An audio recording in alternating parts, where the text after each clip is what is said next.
uniforms and wool later on in the war. And we also would have yellow tape. You can see the gentlemen out on the field. They have yellow tape on their hats and around their buttonholes. I don't have them on because I was with Harrison's Continental Artillery, which became the first Continental Artillery. Harrison was a Virginian, and we did not get issued the yellow tape. Therefore, I don't have yellow tape. If you don't give it to me, I can't wear it. And there was a supply problem. So the other unit who was here earlier, yesterday, they came up from North Carolina, and their trailer broke. It took them about 9 to 10 hours to go about a 4-hour trip. They got a trailer, they got a car, they got I-95. Back in 1781, do you think 95 existed? No. How about cars? Trailers. Can you imagine trying to move a gun from North Carolina to Mount Vernon? You got creeks, you got rivers. So you'd send out a bunch of guns, hopefully 5 or 6 as a battery. And how many do you think might arrive to the place? 1, 2, 3 if you're lucky. Okay. We also have to move these things with some animals, right? We got horses, but Virginia hasn't had the horse explosion yet. That comes in the War of 1812, where Erasmus Guild basically starts the first horse farm down in Chesterfield, and they start breeding horses like crazy in Virginia. But before that, there's not a lot of horses. Well, who else needs a horse? How about General Washington? Do you think he needs a horse? How about the cavalry? Do you think they need horses? Yes. All right, so they probably need horses that can move and are fast. So what's left over? Oxen. The nags, right? The mules, the donkeys, the oxen. They don't go very fast. All right, so the infantryman, when he goes on a move, he's got his cartridge box, maybe 26 round. When we move, we're going to bring our shot. Our shot, this is a 3-pound gun, right? 3-pounder? Okay. Our shot weighs 3 pounds. So if we want to take 40 shots with us, who's good at math? All right, you are? All right, what's 40 rounds times 3 pounds in pounds? 120 pounds, that's right. So we can carry 120 pounds. How many of you think you can carry 120 pounds in your knapsack and walk all day? Oh, that's nobody. Okay, so that's just the weight of the shot, though. What else do we have to carry with the shot? Gunpowder. Powder. Someone just said powder. That's right. And the powder's going to weigh some weight too, right? So now we got powder and we got shot. And that's just the round shot. And these guys are going to tell you when other enemy gets close, they don't want you to shoot round shot. They're going to want you to canister or grape shot. So you got to have some of that too. So what happens is you can't move with just 2 or 3 guys. You're going to have to what they call an artillery train. And that's going to include your limbers. It's going to have the powder. It's going to have the shot, all the various shot. And you're going to move at a slow rate. We're not going to move very fast as an artillery train. So it's going to take us a while to get from North Carolina to Mount Vernon. And that happened basically yesterday. So we want to talk about a little bit about the uniforms again. Chris here, Ward, he's the lieutenant of the British side. His uniform is a little bit different than mine. He's an officer, and he's going to explain to you his uniform. So you can see that gray here has turnbacks. This coat was first had those turnbacks, but when we came to campaign in the colonies, we cut these down because it was much more practical. Those things kept getting cut in gun and equipment, so we cut that down, cut our hats down. Our hats used to be light grays. We cut them down into caps, just for the expediency of the campaign. British are a little different from the Army, the British Army. The Army is operated under the auspices of the Army. So the artillery, the Royal Artillery, was handled under the Board of Ordnance. So we were under the same establishment as the Royal Navy. So all the cannons and stuff were administered from the Board of Ordnance. In the British Army, you could purchase a commission. So if you were, Sir, Wolford on Quimsey or whatever your name was, and you had some money, you could go to someone who's retiring and purchase their commission, and you could then be the officer of whatever level you've purchased of that command that you took over.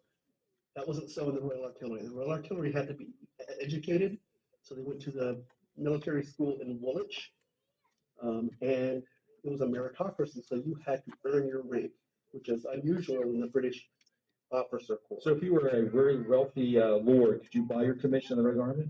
Distinguished with the Regular Army, did you buy your commission? Yes, Right. We're not in the artillery, right? correct. Yep. Artillery guns of this nature, like 3-pounders, are the ones you'll be seeing attached to infantry. They're not siege weapons. They're used for firing on other infantry. And you see this is a small crew. Usually a gun of this type would have about 12 people manning it. 6 of them would be standing on either side of the wheels, holding a rope to drag that gun back into position or move it into position for firing. Who wants to see this gun fired? Is that what you came? Okay. So we're gonna do something called load by the numbers, okay? And I'm not sure if Glenn and I have ever done this before, so I guess he's gonna give the command, and I'm gonna tell you what they're gonna do, because I don't know if they do it the same way we do it. We should, but we'll find out.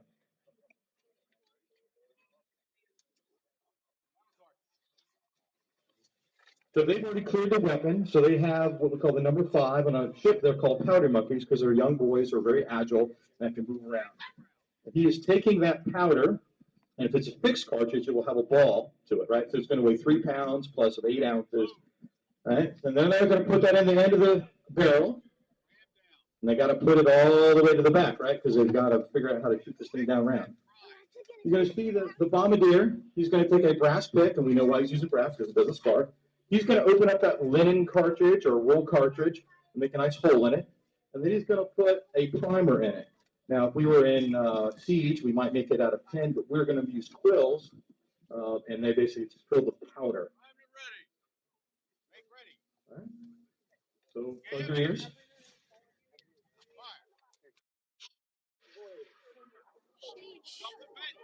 All right. So now you see the searching the piece, right? So they got to go in and get that extra linen that we're using Flintlock out of the gun, right? And you might see it come out. So I'm put it on the ground there. They don't want to put their face in front of it. And then of course now you have the sponger going in there. Now the sponge is watered, okay? Who thinks the water puts out the fire in the weapon? Raise your hand if you think the water puts out the fire. Wow, a lot of you have probably seen my program before. Okay, the water does not. What the water does is it does dampen a little bit, but it helps create a seal and it cools the barrel down. Okay? When you hear can you sponge one more time real loud if you don't mind? Listen carefully. You hear that thud? Okay, the bombardier has plugged up the hole in the back, and what they have created is a vacuum. So does fire exist in a vacuum? It does not. So they were smart back then. They knew what to do. So you guys want to load another one? Let's see how you go. Okay. We have to turn the mics away from the big boom. Again, you can see how the crew's doing it. Remember, a musket guy can fire 3 rounds in a minute. He shoots at 100 yards. So these guys, if they were doing not by the numbers and they were doing load, if they were really, really good, could get 1 shot off every 10 seconds. So that would be 6 rounds going downfield.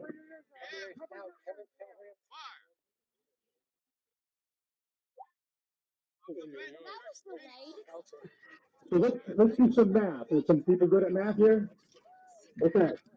Chris is going to be the British casualties, and I'm going to be the American casualties, okay? So we're going to be the American gun crew, and we're going to shoot down range. This gun effective range is about 1,000 yards. We're going to be really nice today.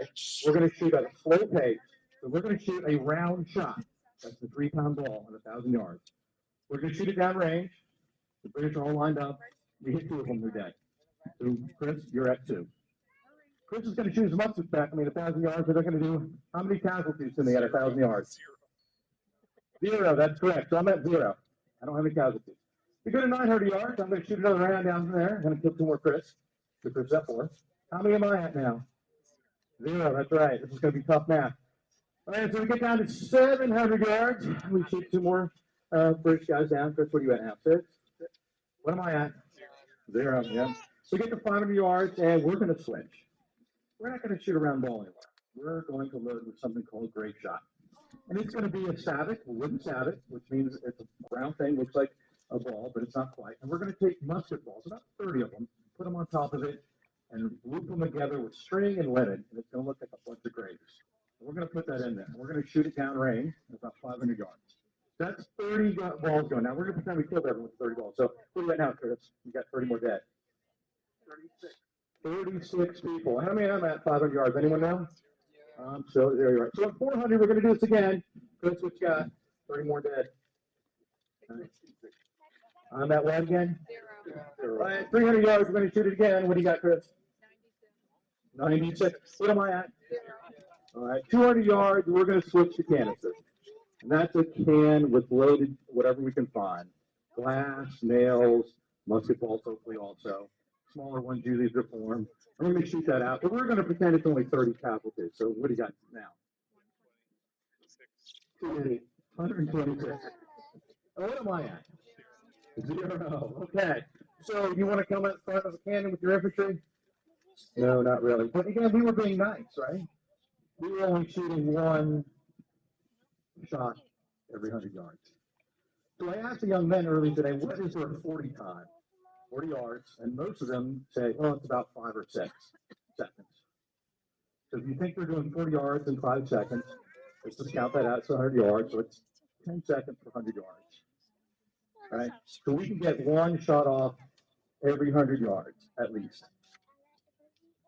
That's what the guys sprinting. Well, did they sprint when they charged back then, Chris? No, they were very deliberate in their movements. Yeah, so they're not going to cross that ground very fast. So we're going to get 6 shots off at every 100 yards approximately.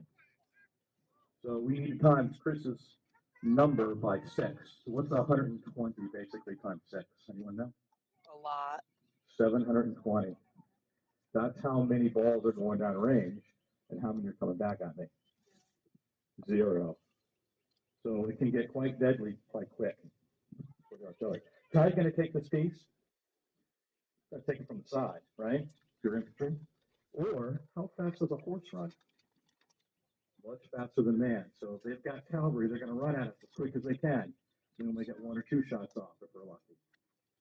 So that means we don't want to leave this cannon by itself. So what are we going to do to counter our forces? We're going to bring up infantry with 26. Well, now the enemy sees we have infantry. What are they going to bring up for that? They're going to bring up a cannon. Well, my goodness, they have a cannon, so we're going to need to bring up our forces. See what has happened? Combined forces have happened. We now have, everyone now has a horse, a cannon, and infantry. And that's what ends up happening if you counteract your enemy. So who wants to see this thing shot again? How many more rounds you guys got? You want to, why don't we do 2 as quick as you can? How's that? Safely though. All right, they're going to do battlefield load, and they go as quick as you can. So if you got a stopwatch, as soon as the first one goes off, see how long it takes them to load the second one.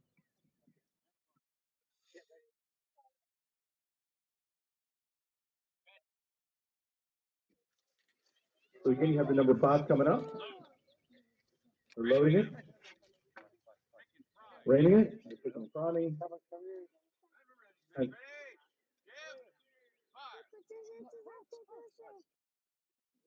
again, on a humid day, you're going to have some delay. So this is where the timer starts. Now, again, if you're in combat, do you really need to search that piece? You're not going to worm. You're probably not even going to sponge. What you're going to do is put that round back down, a new round down, ram it down, pick and prime it, and shoot it. What's going to happen after 6 or 7 rounds go down there? The back of that gun is going to be nothing but fire and linen. And when you run down that 7th round, it's going to light off by itself. And the rammer is going to lose his right hand. And why would you do that?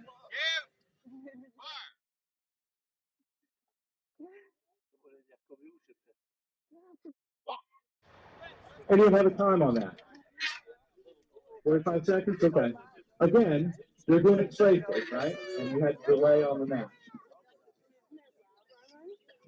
So why would you lose one man's hand? Because if the British are charging you, we're playing with Continental. Sorry, Chris. And they're closing in on you. You don't want to lose your cannon. It's hard to get. Remember, we just talked about we don't have a lot of foundries, we don't have a lot of bombardiers. So we got to shoot kind of quick.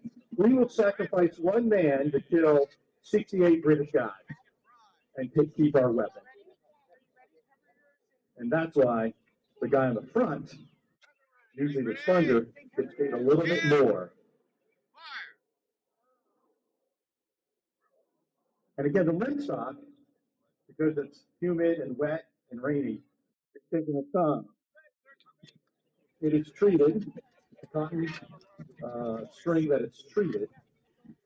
They would also have pork fire back then, which is like a spark. You guys want to shoot just one more? All right, just one more, guy.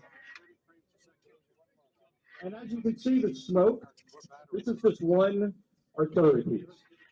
Batteries are at least 2. If you're lucky, you got 6. You're happy with 3. Can you imagine 3 of these and the smoke it would cause on the battlefield? So when you have 3 of these going off, lots of smoke, lots of sound, lots of confusion.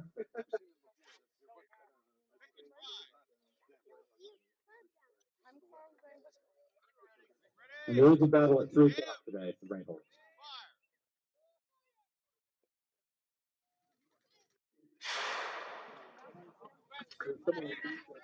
Inside the camp, you'll see camp life. So we invite you to go inside the camp. There's the British camp, Continental camp. The artillery park is directly behind you. The second tier will be there in a few minutes when you clear the gun. You're welcome to go take pictures with them. Again, I want to thank the second PA, and you're also the 43rd. They do 2 impressions. And I want to thank Chris Ward from the 4th Artillery Unit. Please enjoy Mount Vernon. And I know the house has 2 open. Please